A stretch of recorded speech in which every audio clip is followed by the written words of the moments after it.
year? Yeah, this year. I mean, at one time I looked back on my sheet and I saw, I think from the second inning on, like 11 ground balls. Even the hits were ground balls. That's the guy we saw last year. That's the guy we know he can be.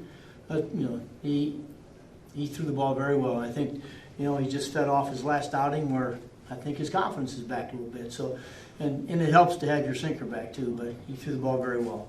The last couple outings, some work out of the bullpen, he's been much better recently. Has it strictly been, from what you've seen, that sinker coming back, or is there more to it? Well, that's his bread and butter. And when you're seeing ground balls, you're going to get outs. Now, before we put him in the bullpen, one of the things he was doing was missing out of the zone. I mean, he was looking for the ball to get some run, and he wasn't getting that. And so now he's trying to locate his fastball, and he was off the plate. The base on balls were killing him, and you can see tonight when he throws it over, he's going to get outs. Kevin? Hey, Terry, you mentioned his confidence. Is that what you were trying to do with his last start? Oh yeah, absolutely, Kevin. There's that. You walk that fine line of, what's the most important thing here? Trying to stretch him a little too much or let him feel good about himself. So we took him out after because he'd been struggling. And he was, we put him in the pen, and even though he was too good out of the pen, he was very happy being in the bullpen. You look at the big picture of things, he's going to have to start. So when he has a good outing, you get him out while he's feeling good. So when you get hammered for taking him out too early, do you pay any attention to that? It's part of the job, Kev. You take you take the body blows. That's what this job's about. So I do my ab work every day so that I can get through it all. It worked out really well for you, but what was the thought process of keeping Gsellman into that in the sixth inning? Oh, we need another inning out of him. We had a couple guys who weren't available today. Jerry Blevins wasn't available today. We knew we had Seawald for basically a couple hitters. He gave us 3, which was great, but we were a little short because of the last couple nights. Zach? Wilbur, 3 more hits today. I think he's 13 start this month. He's had multiple hits in 9 of them. Is there any thought to getting him in there more, maybe on the left side of the infield somewhere?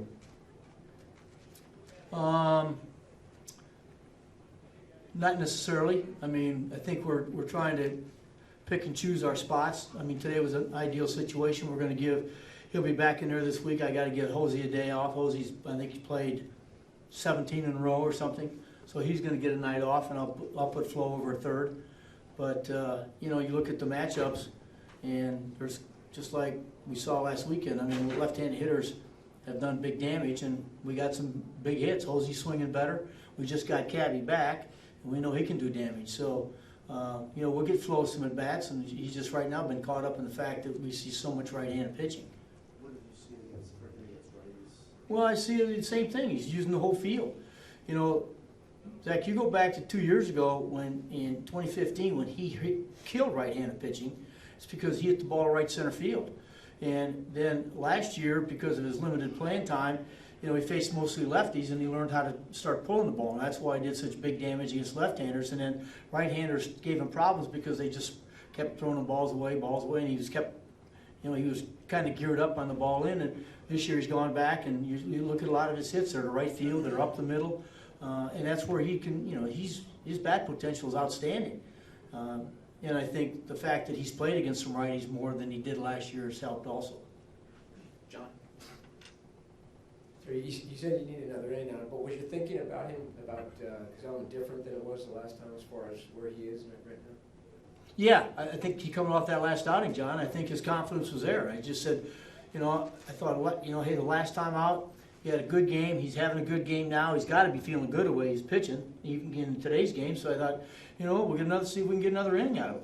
And certainly he rose up and got us where we needed to get to. So, I tell you, in the big picture, in the big scheme of things, I know what Sandy said today about the possibility of him going to bullpen, and that's going to be the case when we get those other guys back. But when we go down the road, you never know where Zach's going to be innings-wise.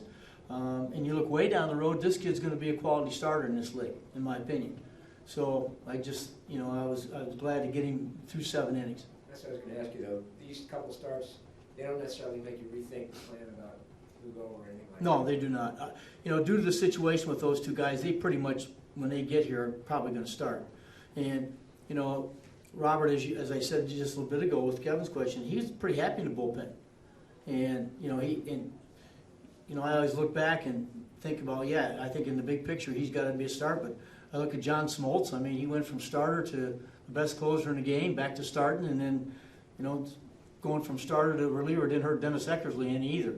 So I think Robert Gsellman, when the time comes, if he goes to the bullpen, will give us a better bullpen, legitimately, and that's what we're going to need as we get into the midsummer. Steve? Terry, back to Flores and the playing time for a second. He comes in off of 3 days off and gets 3 hits tonight. Last season, especially early on, it seemed like he really struggled when he wasn't playing every day. Have you noticed a distinctly different mentality, approach from him this time around that has allowed him to be more successful even when he's not in there every day? Yeah, I do, Steve. He came into camp a year ago, coming off playing in the World Series. He was our shortstop in the World Series. Came in a year ago and he wasn't the shortstop.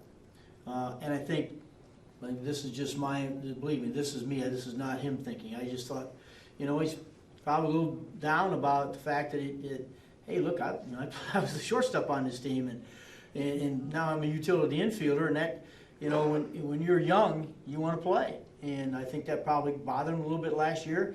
But I know one thing, he stepped up when he knew he had to hit left-handed pitching and worked hard at it and did a tremendous job at it. So this year, I think he came into camp saying, hey, I'm the utility infielder here, and I got to be ready to play every position and do as best I can, and he's done that. Matt, Terry, just with Blevins, is everything okay there? Yeah, we've used him.